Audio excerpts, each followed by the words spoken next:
Dan kami mohon untuk Tendik khususnya saya minta untuk dikepres PNS-kan. Seperti halnya nakes pada waktu itu, Pak. Juga bisa dikepreskan. Bahkan ada contoh di wilayah Kabupaten Batang yang nakesnya sudah diangkat menjadi pegawai negeri, tapi Tendik yang melayani di tenaga administrasi sekolah ketika minta legalisir ijazah masih menjadi tenaga honorer. Amanat yang diberikan untuk mengerjakan sebuah pekerjaan dapodik itu sangat berat, Pak. Banyak di dalamnya ada sarpras, tunjangan, sertifikasi guru. Jika mana masa kerja gaji berkala tidak kami kerjakan, itu akan berimbas pada apa? Pada penghasilan tunjangan yang tidak sesuai. Tapi apa artinya masa kerja buat kami? Seorang tenaga administrasi sekolah atau Tendik yang masih honorer, itu tidak ada manfaatnya, Pak. Tidak dilihat secara berkeadilan. Bismillahirrahmanirrahim. Assalamualaikum warahmatullahi wabarakatuh. Yang saya hormati Bapak Pimpinan Sidang dan juga jajarannya dari Komisi 10 DPR RI. Sebelumnya kami berterima kasih banyak Bapak Ibu sudah memberi kesempatan kami selaku tenaga honorer khususnya Tendik untuk bisa bertatap muka dengan panjenengan. Dalam hal ini, perkenalkan saya Widiharto, anggota Tendik sekaligus koordinator Tendik Kabupaten Batang, Pak. Mungkin tujuan kami di sini semua itu sama, Pak. Apa yang terjadi dan realita yang ada di masing-masing daerah, kabupaten, kota, dengan adanya perguliran P3K, bagi kami Tendik bukan suatu masalah. Karena tidak perlu dibahas. Kenapa? Karena Tendik juga tidak ada masuk di dalamnya. Regulasi masih kosong. Nasib Tendik tidak jelas.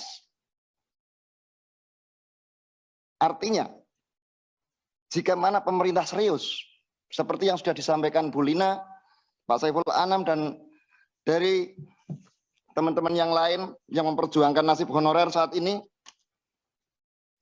kami minta tidak ada solusi lain. Tendik harus dikepreskan. Karena kalau menuntut masalah P3K, kami tidak akan ada selesainya, Pak. Jujur, saya di sini juga mengerjakan dan memegang aplikasi Dapodik, Pak. Di situ sudah jelas disebutkan ada yang namanya tenaga kependidikan. Sudah real masuk di Dapodik. Sudah ber-NUPTK. Amanat yang diberikan untuk mengerjakan sebuah pekerjaan Dapodik itu sangat berat, Pak. Banyak di dalamnya ada sarpras, tunjangan, sertifikasi guru. Jika mana masa kerja gaji berkala tidak kami kerjakan, itu akan berimbas pada apa? Pada penghasilan tunjangan yang tidak sesuai. Tapi apa artinya masa kerja buat kami? Seorang tenaga administrasi sekolah atau Tendik yang masih honorer, itu tidak ada manfaatnya, Pak. Tidak dilihat secara berkeadilan. Karena apa? Masa kerja bagi kami tidak dilihat lagi, baik dari Kemendikbudristek, Kemenpal RB, bahkan dari pemerintah saat ini. Katanya dan katanya Tendik mau diregulasikan di tahun 2022. Kami senang, Pak. Kami belum menerima. Kenapa? Itu hanya narasi belaka. Kami minta untuk bisa direalisasikan. Dan kami mohon untuk Tendik khususnya saya minta untuk dikepres PNS-kan. Seperti halnya nakes pada waktu itu, Pak. Juga bisa dikepreskan. Bahkan ada contoh di wilayah Kabupaten Batang yang nakesnya sudah diangkat menjadi pegawai negeri, tapi Tendik yang melayani di tenaga administrasi sekolah ketika minta legalisir ijazah masih menjadi tenaga honorer. Pelik bagi negara ini, pelik bagi bangsa kita ini, sila kelima belum dijalankan dan belum benar-benar direalisasikan. Saya percaya betul pemerintah sangat komit, Pak. Tapi di sini kita memang butuh kerjasama.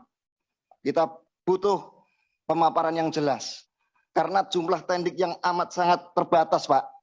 Kemungkinan untuk Bu Sri Mulyani menganggarkan keuangan untuk menggaji kami tenaga honorer tidaklah seberat yang dibayangkan, Pak. Kami tahu jumlah guru banyak, guru dibutuhkan. Tapi dalam hal ini, tenaga kependidikan dari dulu tidak pernah tersentuh, Pak. Tidak pernah tersentuh keberadaannya. Bahkan Pak Menteri sebagai tenaga pengembang aplikasi Dapodik tidak tahu keberadaan operator sekolah. Dan operator sekolah di sekolah belum tentu mengerjakan pekerjaan operator saja. Masih banyak aplikasi-aplikasi dari BKD daerah masing-masing itu menerapkan aplikasi kinerja dan lain sebagainya. Itu adalah operator yang mengerjakan. Padahal operator disebutkan bukan dalam jabatan. Jadi kembali lagi seperti Bu Lina yang sampaikan tadi, memang betul linearitas itu tidak membuktikan suatu hal yang pasti bisa, tidak. Karena kemampuan itu adalah keseharian, aktivitas keseharian. Itu yang bisa kami tunjukkan. Dan mungkin bisa Kemendikbudristek pantau, bisa memonitor sekolah mana, operator mana yang mungkin pekerjaannya tercecer. Saya kira tidak ada, Bapak. Mohon untuk Komisi 10 dan mudah-mudahan dari pemerintah, baik Kementerian Pendidikan, Kemendikbudristek, dan juga Kementerian Keuangan, Kemenpan RB, mohon kepada Pak Cahyokumolo untuk bisa merealisasikan tendik untuk diberi kepres PNS. Terima kasih. Sementara itu mungkin ada teman yang lain mau menyampaikan usulannya, kami persilahkan. Wallahul muwaffiq ila aqwamit thoriq.